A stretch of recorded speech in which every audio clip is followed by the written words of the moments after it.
7 colombianos presos en Haití por el magnicidio. La abogada de las familias está con nosotros para darnos los últimos detalles de la situación. Bienvenida a la señora Sondra McCollins Garbín, abogada experta en derechos humanos. Señora Sondra, buenas noches. Gracias por aceptar nuestra llamada a esta hora. Muy buenas noches, muchas gracias a ustedes por permitirme aclararle a la audiencia lo que está realmente pasando con nuestros connacionales. ¿Qué es lo que pasa con los ciudadanos colombianos acusados, bueno, condenados? Ya no están condenados todavía. Ellos se han dicho que son culpables. ¿Eso sí es cierto? Bueno, no, tampoco. Bueno, ya no se sabe qué es cierto y qué no de lo que publica la prensa haitiana. Yo te puedo decir que es cierto.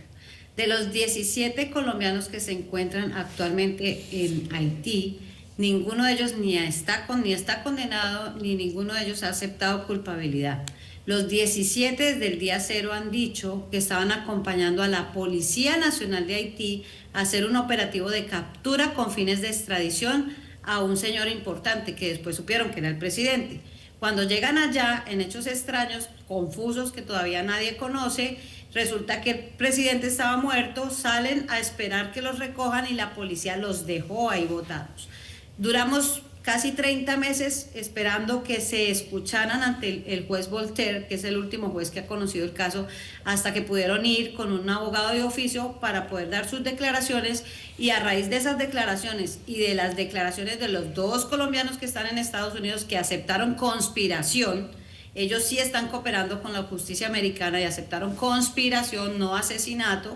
Ellos no mataron al presidente. Entonces la información del FBI llegó a Haití y hace unos días, el 27 de febrero de este año, el juez Voltaire emitió una resolución de acusación donde además emitió orden de captura contra el exdirector nacional de la policía de Haití, dando credibilidad a lo que los colombianos estaban diciendo, contra la viuda del señor Jovenel Moïse y contra el ex primer ministro Claude Joseph.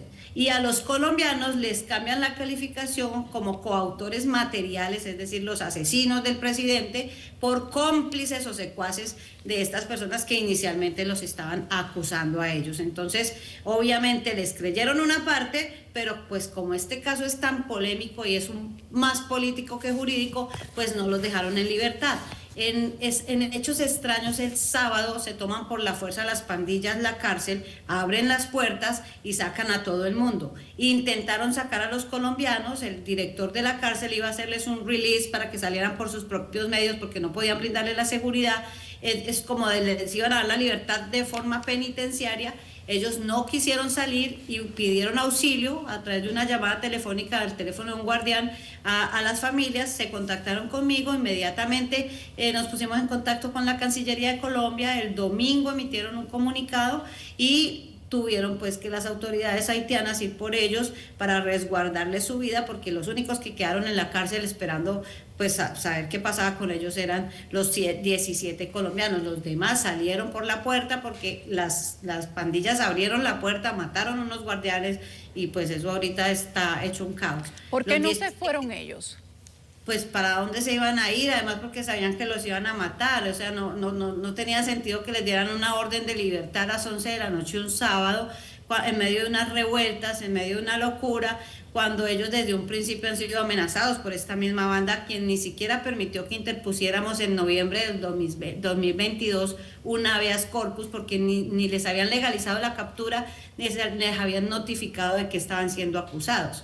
Entonces obviamente no iban a salir, y una vez nos informaron les dijimos que no salieran y que íbamos a buscar la forma de ir por ellos para protegerles su vida, como efectivamente pasó. Un escuadrón de la policía los sacó de la cárcel el domingo a las 5 de la tarde y se encuentran en resguardo en una estación de policía a la espera de qué podemos hacer por ellos, porque en medio de esa estación de policía cerca del aeropuerto también hay disturbios desde ayer y no hemos sabido nada desde el día de ayer sobre la vida de los 17 colombianos que están detenidos en este momento en Haití.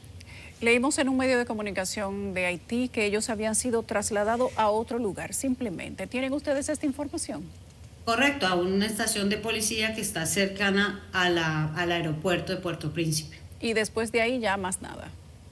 Hoy no hemos sabido nada de ellos porque hasta el día de ayer la cónsul de Colombia, la doctora Vilma Velázquez, tuvo oportunidad de saber cómo estaban, de verificar que los 17 estaban vivos, pero hoy ni ella ha podido salir de la casa porque la ciudad está completamente sitiada, entonces no tenemos ninguna información, no tenemos contacto con la policía y la cónsul tampoco ha podido verificar si se encuentran vivos o muertos en este momento. Sondra, ¿cuáles son las opciones para estos 17 colombianos? Pues mi labor, que es precisamente interponer acciones internacionales, es contactar a la Comisión Interamericana de Derechos Humanos. Interpusimos inmediatamente una solicitud de medidas cautelares, la cual ya está siendo revisada por la comisionada Rebecca Clark, que es la actual comisionada encargada del capítulo de Haití. Están en una sesión extraordinaria desde el día de ayer. Esperamos que mañana o pasado mañana puedan emitir algún concepto. Si la Comisión Interamericana acepta las medidas cautelares y Colombia está solicitando el traslado de los colombianos en calidad de detenidos o en las condiciones que ponga Haití, pues lo lógico es que podamos ir por ellos y repatriarlos a Colombia hasta que se defina este proceso y se garantice que el proceso se va a llevar en debida forma y con las garantías constitucionales pertinentes. ¿Cuándo, en qué plazo, en cuánto tiempo esperan ustedes que se empiece a dar ese proceso? Porque ha pasado un tiempo importante y pareciera que el sistema de justicia está estancado. Bueno, en Haití todo está estancado, pero no. Ellos están ahí esperando lo que no ha quedado de llegar. ¿Cuáles son los cimientos sobre los que se sostiene la vida de estas 17 personas? Pues la idea es que no pase de esta semana que podamos sacarlos ya sea a un tercer país o a Colombia, porque pues todos sabemos lo que está pasando en este momento en Haití, totalmente desinstitucionalizados, no hay orden, hay un caos absoluto, ni siquiera el primer ministro ha podido entrar a su propio país. Entonces obviamente no hay garantías para que ellos puedan, nadie les va a garantizar su integridad física. La única forma es sacarlos de la isla y pues en las condiciones diplomáticas que el Estado lo exija, pero que se puedan resguardar y mantener en un lugar donde se les pueda garantizar y respetar su vida. Cuando hablas de que podrían ser trasladados a otro país cercano o directamente a Colombia, ¿a qué te refieres? ¿A través de qué mecanismo, de qué proceso? ¿Cómo continuarían ellos la investigación o la persecución penal en otro país? ¿O simplemente estamos hablando de una situación de derechos humanos? Bueno, obviamente la medida cautelar, si es acogida por la Comisión Interamericana de Derechos Humanos, teniendo en cuenta que Haití y Colombia son miembros, aceptaron los tratados y son parte miembro de estas organizaciones y aceptaron la jurisdicción, pues tendrán que acatar la solicitud de la comisión. Y Colombia ya se pronunció. Hoy el canciller, el doctor Luis Murillo, emitió un comunicado donde está solicitándole al Estado de Haití que permita sacar a los colombianos en la condición que decían, ya sea obviamente en condición de detenidos, que se les resguardará en una prisión en Colombia mientras se define su situación jurídica final y que se les pueda garantizar su vida, pero estamos esperando que haya un pronunciamiento de parte de la Comisión Interamericana de Derechos Humanos y obviamente la respuesta final que la tiene el Estado de Haití. ¿Cuándo sería eso? Esperamos que sean las próximas horas, si no es mañana, debe ser pasado mañana, pero estamos contra el tiempo porque la situación ha empeorado minuto a minuto y donde ellos se encuentran, que es al lado de precisamente del aeropuerto, es donde más disturbios se han presentado y por eso no pudo aterrizar el avión presidencial. ¿Qué información dicen ellos, ya que usted tiene contacto con la familia, qué dicen ellos de la situación que viven estando en Haití? Mucha gente pensaba que a este momento, más de un año, de 2 años de la muerte del presidente, pues ellos... 32 meses. Sí, ellos tampoco estarían vivos, pero están ahí. Bueno, yo creo que están vivos es precisamente por la lucha incansable de sus esposas y sus mamás, que son las que han estado día y noche luchando para que se demuestre lo que ha pasado, para que se les permita hablar. Hasta el mes 27 logramos que se les colocaran los abogados de oficio y fueran escuchados ante el juez. Eso no ha pasado en otras partes, eso solo pasa en Haití. Pero pues gracias a ese empeño, gracias a la dedicación que estas mujeres han estado frente a la vida y a la situación jurídica de sus esposos y de sus hijos, es que ellos están vivos. Si no, hace mucho rato estarían muertos, como ocurrió con los 3 colombianos que fueron dados de baja el día de la captura en el operativo. Sondra, cuando hablas del tema de los derechos humanos, uno se pregunta cómo se puede demostrar quizás inocencia o participación sin conocimiento, en este caso que es quizás hasta de envergadura internacional. ¿Cómo van a lograr ustedes que en Haití, un país donde la justicia, bueno, no quiere uno quizás meterse en ese territorio, pero es complejo? El sistema de justicia es complejo, no hay un Estado, no hay instituciones fuertes, no hay a quien llevar una instancia para pedir que se cumpla lo que se supone que debería hacerse en justicia. La situación quizás es un poco más delicada de lo que se ve.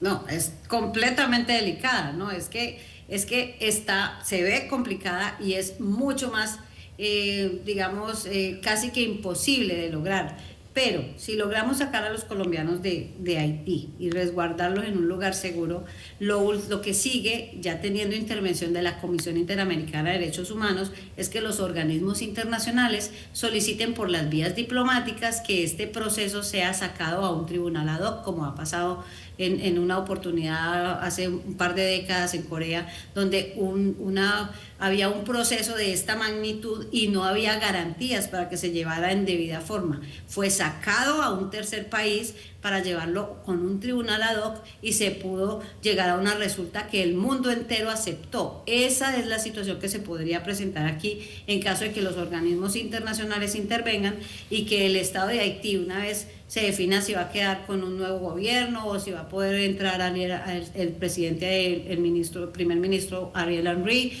o quien quede al mando del país, si acepta la situación, pues lo lógico es que permitan sacar este proceso y que un tribunal verifique la situación, que sea un tercero y que obviamente el país como Haití, a través de uno de sus jueces de instrucción criminal, sean los fiscales en este caso, pero que las decisiones sean tomadas por un tribunal ad hoc que permita dar garantías constitucionales y a través de los tratados internacionales que la situación y la decisión final sea en justicia y en derecho. Cuando has dicho hace un momento que es quizás a conveniencia se les ha tomado como cierta una parte del testimonio y la otra no, ¿cómo se harán ustedes, la parte de la defensa de los colombianos acusados por el asesinato del presidente Moïse, para que la parte de la versión de ellos que les beneficia para sustentar su inocencia sea aceptada? Bueno, lo que sigue procesalmente es la apelación de esa resolución de acusación que fue notificada el 27 de febrero. Lo que no sabemos es si con el estado de emergencia que se emitió el domingo, los términos se suspenden, porque no hay nadie en el tribunal, no hay quien reciba una apelación, no hay quien radique ningún documento, o sea, estamos completamente maniatados en este momento, pero esperamos que en los próximos días, ya sea con organismos internacionales, ya sea con fuerzas internacionales de autoridad o ya sea por la misma fuerza de la Policía Nacional, se logre restablecer el orden público y que las cosas vuelvan a su normalidad. En ese caso, pues tendríamos que interponer el recurso de apelación. Y si no, pues nos toca seguir luchando a través de los organismos internacionales, que es mi función, a través de la Comisión Interamericana, a través de la ONU, la Corte Interamericana, para poder lograr que se haga justicia y que se lleven a cabo los procedimientos a los que Haití está obligado por los tratados internacionales. La cónsul colombiana en Haití, que está en Puerto Príncipe, donde no ha podido tener contacto con ellos, ¿a dónde se dirigirá si no saben dónde están ahora? Ella sabe dónde están en una estación de policía cerca al aeropuerto de Puerto Príncipe. Lo que no se ha podido es desplazar hoy porque la ciudad está completamente sitiada y no ha tenido forma de transportarse de manera segura ni de salir a la calle. El día de mañana esperamos que pueda hacerlo y podamos verificar que los colombianos siguen con vida y que están en ese lugar. Bien, Sondra, McCollins Garvin, experta, abogada en temas de derechos humanos, quien es además representante de las familias de los 17 colombianos presos en Haití por el magnicidio del presidente Jovenel Moïse. Sandra, muchas gracias. Ha sido valioso para nosotros tener tu opinión, tener tu contexto y saber cuál es el futuro que espera para estas personas, lejos de su familia y envueltos en un lío presidencial. Muchísimas gracias a ustedes, feliz noche y bendiciones. Gracias a Sandra, con ella me despido también.